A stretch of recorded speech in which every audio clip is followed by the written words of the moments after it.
Is there part of you that likes being the big bad boogeyman second half of the season that spoils the party? Yeah, I freaking love it. Are you kidding me? It's so much fun. How do you not? Like, there's no better feeling than winning in front of people that don't want to see you win. Welcome in, folks, to NASCAR Film Room. My name is Eric Eastep. I am joined by Richmond Raceway winner Joey Logano. Joey, congratulations. Second win in the last 4 races. And I saw afterwards you posted the fun photo of the family riding back home. How cool is it to, I don't know if that was a van or a bus or what, but it looked packed in there. How cool is it to have your family there to celebrate this win? It was a lot of fun. That van life is what we do now. So that's how we travel to the racetrack more times than not. And I was kind of laughing because, when I was in my 20s, winning was like, oh, let's all go out and have a big time, and celebrate the win. And it's like 6:30 in the morning. I'm like, all right, we're ready to hop in the van and drive 4 hours home. It's just different. But the amount of fun it was to have everybody in victory lane celebrating, and that memory that matters so much more. It's so much deeper than just going out and partying. Those memories, those photos, are really fun to look at right now. Absolutely. Well, Joey, we're going to break down the Richmond key moments from the Richmond race. But first, I have to ask, like I said, you've won 2 races in the last month. You've gone from being outside the chase picture to now 9th in points. You said after the race, your goals on the season have suddenly kind of changed. I know we're all sort of readjusting to this new format, but did you think a turnaround like this was possible in as short a period of time? Not really. No, not from where we were. I'm out here in San Diego right now doing an appearance for Discount Tire, but I can't help but to remember when we were out here and we were 20th in points. And I'm like, man, we just got to figure out how to get in the chase, it's a sad place to be, but it's facts. Like, we cannot miss this thing. And when we left this little West Coast swing, leaving Sonoma, we were 20th in points, and it was, we can get in, but it was going to be like, we can't afford to have another bad race. And look at where we are now. When I'm out here a month and a half or so later, to where we're 9th in points. Our goals have adjusted from make the chase to get to the top 10 in points. Now it's to get to 6th in points. Before a couple weeks from now, it's going to be to win the championship, right? It's just a really quick, aggressive turnaround. And it says a lot about our race team. It says a lot about Team Penske as a whole, and everyone just grinding, trying to find those little things and what it could be, and finally hitting on some direction, right? It's not like we weren't trying before. It's just we finally hit on a few things that make sense. Those sunny San Diego skies are probably more enjoyable this time around. Well, Joey, let's break down Richmond. We're going to focus in really on what was a back and forth all night long between you and Chase Briscoe. We'll start in stage 2. You seem to have the long runs covered for the most part. Briscoe launched better on restarts, was fast on the short run. Your ability to rotate the center and get underneath Briscoe in stage 2 without losing any momentum, what made you so dangerous on the long run Saturday night? As a typical Penske car, if I'm going to say it right, like our long hauls are usually our strengths. Gibbs cars more times than not at most racetracks, they got short run speed where they're able to fire off and get out there. And so when I watched him do that, I was like, okay, part of the deal here. This is the games that we've played for years at Richmond and other racetracks as well. And I was like, all right, so I'll just kind of let it happen. And once we got 25 laps into a run or so, I was like, all right, here I go. I'm going to get there. And was able to, stage 2 was obviously, especially the second part of stage 2, the thing was ripping the last part of that run where we were able to put, I think it was 9 seconds on the field. It was awesome. Fastest thing I've driven there. So that's pretty cool to have that amount of speed in the car, but definitely was a long run car at that point of the race. Yeah, and then we saw the start of stage 3 because, yes, you opened up a huge lead. Caution comes out, reset, re-rack. Chase Briscoe makes that 3-wide move, gets to the inside of you heading into turn 1. Just take me through that restart, what you recall. Was that more of just Briscoe timing it right, or was there something you could have done better with the initial launch? No, I spun my rears. I spun my rear tires on every restart. I need to understand that a little bit better on how that happened. But yeah, he timed it good. I spun the rear some, and he had such a big run, I didn't really defend it. I was like, oh, I can't. I guess it's too late.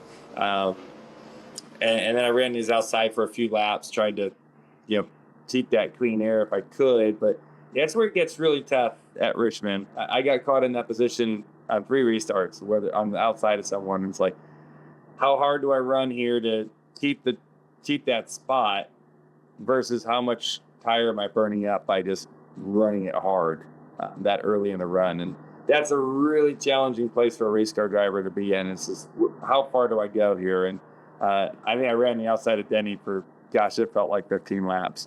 And I ran outside of Briscoe for a few. I ran the outside of Blaney for, 6 or 7, 8 laps, something like that.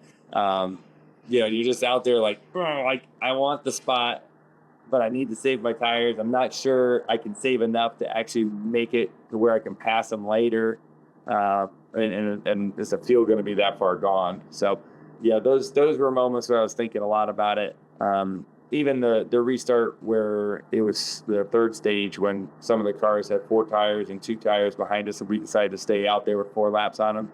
That was like, we're not fighting at all. I'm getting in line and we're going. Like, we got to get out and gone.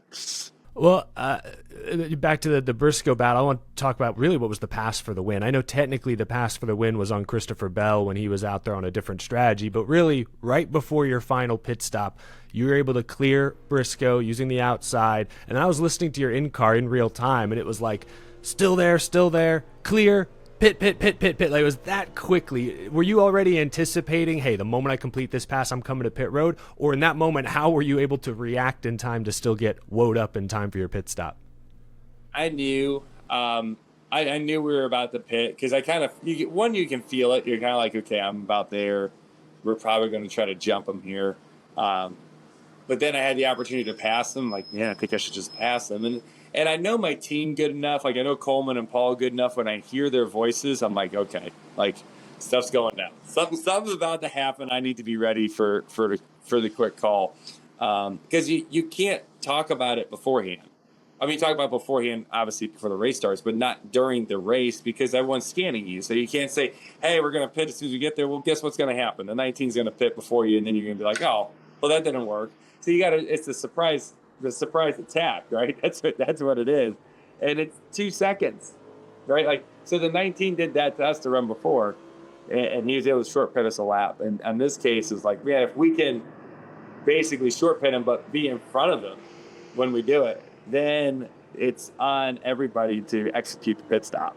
And that's exactly what it came down to. So the pass on the racetrack was part of that for the win, but the execution of on the pit road, rolling, the pit stop itself, and back on the racetrack, that to me was a race for the win.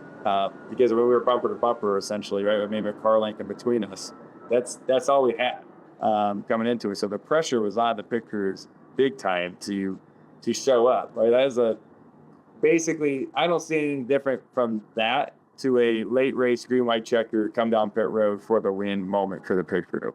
The pressure was on at that level because it's like, we're going to pit now out of nowhere, leaders are right here. One little mistake, we lose control of the race. And we saw at the end of the race how close the 19 was to me. If we exited pit road behind him, we probably finished behind him. That's how close we came down. Yeah, they absolutely nailed the money stop there. High pressure, great results. And then it was your job. Like you said, now you were ahead of Briscoe there the final 30, 40 laps. But it looked like maybe the long run in your car, I don't know if it got better or worse, but it seemed like Chase Briscoe certainly got a lot better and was able to keep you in his crosshairs. Were you worried while you're in traffic about how the 19 was matching your pace, or were you just minding that gap to the best of your ability? He was faster than me. There was no keeping the gap. I was losing the gap as we went along. He was probably close to a tenth, maybe a little less faster than me on certain laps. And I was like, man, like, this is the point of the run. I'm supposed to be driving off from him. And they made some kind of adjustments to his car that really woke it up. I was like, well, this isn't going as planned. And so, and then that on top of the cars I was lapping pitted after us, so they had newer tires than us. So the closing rate wasn't that great. You know, like if you catch your car and you're 3 to 4 tenths faster in the lap, it's a pretty easy pass. If you're only a tenth or so faster than them, you get stuck, right? Like it's not enough to overcome the dirty air. So, and then you're forced to run your car a little bit harder and those type of things. And so where I was catching the 33 was kind of that car where in the 43, both of them were about the same pace. And I'm like, gosh, I'm just slowly inching up on them. And while I'm slowly inching up, the 19's inching on me. And I'm like, geez, this is going to be close. And I had the opportunity down the front straightaway to ship it down into turn one underneath the 43 and make that 3-wide bottom move, lapping those cars. That was the moment. Like, there was no option, in my opinion. I saw where the 19 was. I thought, man, if I just follow the 43 through this corner, he's possibly can cross me on the exit of 2. He possibly may roll to the top on the outside of me. I have to ship it down in here and hope they're like, this is the leaders, and they give a little bit. And that's exactly what happened. I shipped it in there. I was like, oh, baby, give me spaces. This is going to be ugly if not. So it worked out, but it was a risky move that had to happen. High risk, high reward late in the race. Joey, I want to wrap up with this. I want to ask you about your For the Haters slogan. I don't know how much social media you typically consume, but I know my feed was all fans just being like, oh, Lord, here he comes again. Like, do you relish that kind of stuff? Like, is there part of you that likes being the big bad boogeyman second half of the season that spoils the party? Yeah, I freaking love it. Are you kidding me? It's so much fun. How do you not? Like, there's no better feeling than winning in front of people that don't want to see you win. I just it's a good, like, it just feels good, and so I wish there was more people that wanted to see us win, but if this is what it is, we'll own that too, and we'll find motivation in that too and have fun with it. I think a lot of folks have learned over the years to not bet against the 22 team, especially late in the season. Joey, congratulations on the Richmond win. Really appreciate you spending a few minutes here, and good luck this weekend at New Hampshire. You're in San Diego now. You're going coast to coast, but I guess it's kind of a home race for you this weekend, so it should be a lot of fun. Yeah, can't wait to get loud. It's going to be a lot of fun up there. Thank you.